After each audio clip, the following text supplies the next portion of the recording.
Easy top വാച്ചിലേക്ക് എല്ലാവർക്കും സ്വാഗതം. ഞാൻ പറയാൻ പോകുന്നത് പെരുമ്പടം ശ്രീധരൻ മലയാളത്തിലെ ഒരു നോവലിസ്റ്റും ചെറുകഥാകൃത്തും തിരക്കഥാകൃത്തുമാണ്.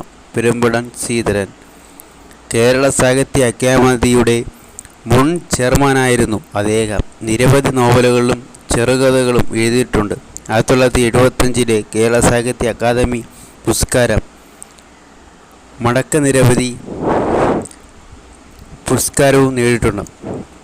അങ്ങനെയാണ് മലയാളത്തിലെ ഒരു നോവലിസ്റ്റാണ്, ചെറുകഥാകൃത്താണ്, തിരക്കഥാകൃത്താണ് പെരുമ്പടം ശ്രീധരൻ.